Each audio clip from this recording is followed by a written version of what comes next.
प्यारे बच्चों, आप सभी का स्वागत है।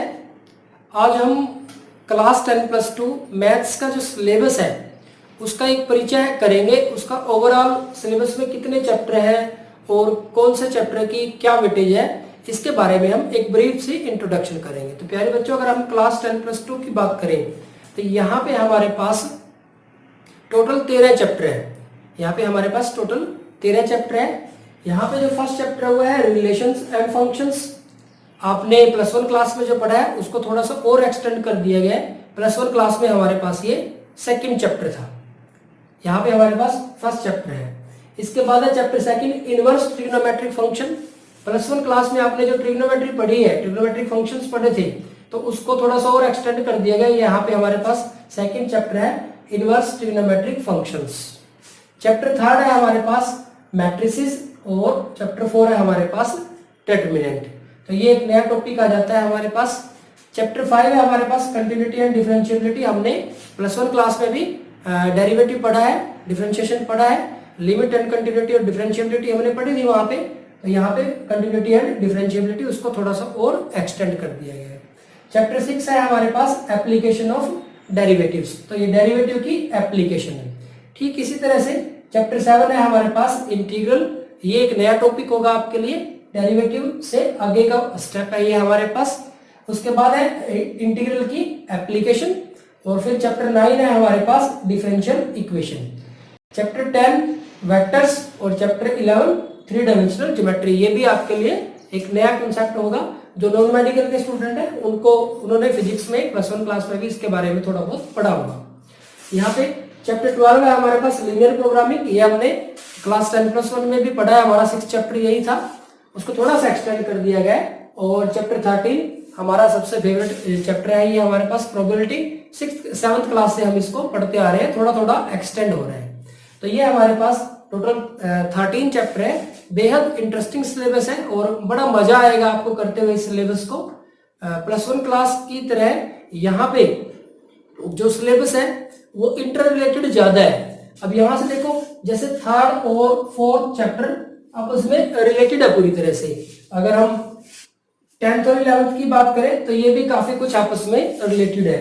और अगर हम 5th से लेके और 9th तक की बात करें तो ये डेरिवेटिव और इंटीग्रल, इसको सिंपल फॉर्म में क्या देते हैं कि जिसको डेरिवेटिव आएगा उसी को एप्लीकेशन ऑफ डेरिवेटिव आएगा, जिसको डेरिवेटिव आएगा उसी को इंटीग्रल आएगा, जिसको इंटीग्रेशन भी बोल देते हैं।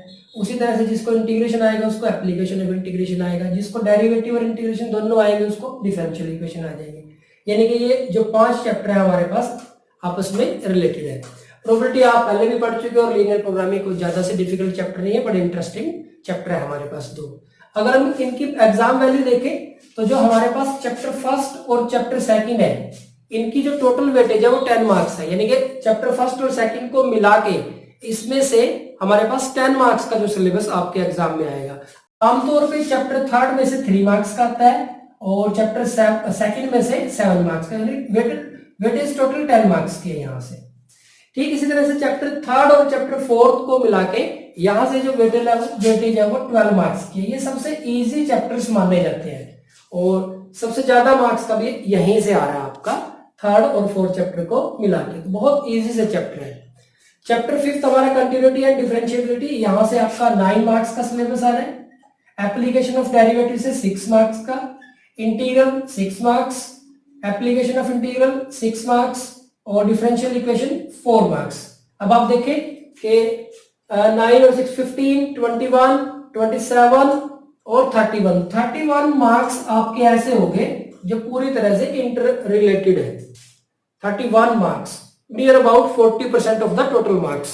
80 नंबर का जो हमारा सिलेबस है, 80 नंबर का पेपर आएगा ना हमारा, तो उसमें से 31 यानी कि लगभग 40% हमारा डेरिवेटिव और इंटीग्रेशन से आना है। इसके बाद वेक्टर्स है 5 मार्क्स के लिए और 3 डायमेंशनल ज्योमेट्री है 7 मार्क्स के लिए। तो ये भी काफी इंटरेस्टिंग चैप्टर्स है और बहुत इजी चैप्टर्स है। यहाँ से हमारे पास लीनियर प्रोग्रामिंग 6 मार्क्स के लिए और प्रोबेबिलिटी है हमारे पास 9 मार्क्स के लिए। तो टोटल हमारे पास ये हो जाते हैं 80 मार्क्स। तो बाकी के जो 20 मार्क्स बचे वो आपके सीसी के हुए। अब यहां से देखिए, अगर 10, 22, 31, 22 हो गए, तो इनको सबको ही जोड़ देते हैं यहाँ पे 22, ये आ जाएंगे हमारे पास 53, 60, 65, 71 और ये 80। तो ये 80 मार्क्स का हमारा सिलेबस हो जाता है। बहुत मजा आएगा आपको सिलेबस करने के लिए, बहुत मजेदार सिलेबस है आपका। बस आपका जो है, बाकी तो आपको बहुत इजीली आप कर ही लोगे। बस आपको ना जो चैप्टर 5 है उसको बहुत अच्छे से तैयार करना है, क्योंकि चैप्टर 5 बेस है बाकी सारों का 6, 7, 8, 9 के लिए। तो चैप्टर 5 को बहुत अच्छे से तैयार करना है आपको। दूसरी बात, अगर हम एग्जाम पैटर्न देखें तो 80 मार्क्स में से 80 मार्क्स का हमारा टोटल आना है, तो 16 क्वेश्चन होंगे 1 मार्क्स के। तो यहाँ पे अगर हम लिखें कि ये नंबर ऑफ क्वेश्चन है, ये मार्क्स है और ये टोटल मार्क्स है, तो 16 क्वेश्चन 1 मार्क्स के, तो 16 हो जाएंगे। यहाँ पे आमतौर पे क्या होता था, ऑब्जेक्टिव टाइप क्वेश्चन आते थे, लेकिन अगर 2020 के पैटर्न की बात करें तो केवल 6 क्वेश्चन ऐसे हैं जो ऑब्जेक्टिव टाइप थे, यानी कि जिनमें आपको ऑप्शंस दिए हुए थे। अदरवाइज बाकी में आपको थोड़ा बहुत कुछ ना कुछ उसको सोल्व करना पड़ रहा था। तो इसको हम नाम दे सकते हैं कि ये वेरी शॉर्ट टाइप क्वेश्चन है हमारे पास। इसमें एमसीक्यूज भी हो सकते हैं, ट्रू फॉल्स भी हो सकता है, ब्लैंक भी हो सकता है और आपको सोल्व भी करना पड़ सकता है थोड़ा बहुत। इसके बाद 10 क्वेश्चन आपके पास आ जाते हैं 2 मार्क्स के ईच, तो ये हमारे पास 20 मार्क्स हो जाते हैं। और 5 क्वेश्चन आ जाते हैं हमारे पास 4 मार्क्स के, तो ये भी हमारे पास 20 मार्क्स के हो जाते हैं। और 4 क्वेश्चन आ जाते हैं 6 मार्क्स के, ये हमारे पास मार्क्स का है, ये नंबर ऑफ क्वेश्चन, तो ये 24। अगर हम टोटल देखें तो ये 0, 80, तो 80 मार्क्स का हो जाता है। और टोटल क्वेश्चन कितने हुए हमारे पास, टोटल क्वेश्चन 16 और 26 और ये 35, तो 35 क्वेश्चंस आएंगे, 35 क्वेश्चंस और 80 मार्क्स के लिए हमारे पास ये क्वेश्चन आपके आने हैं। तो प्यारे बच्चों, ये थी हमारे पास 10+2 क्लास के जो सिलेबस है उसकी एक छोटा सा परिचय, उसकी एक इंट्रोडक्शन।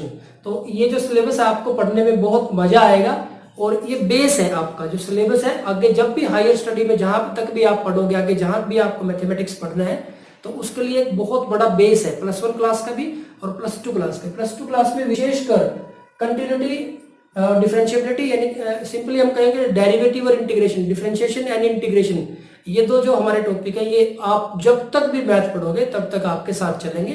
तो इनको बहुत अच्छे से आपको कॉन्सेप्ट को क्लियर करना है। Thank you very much.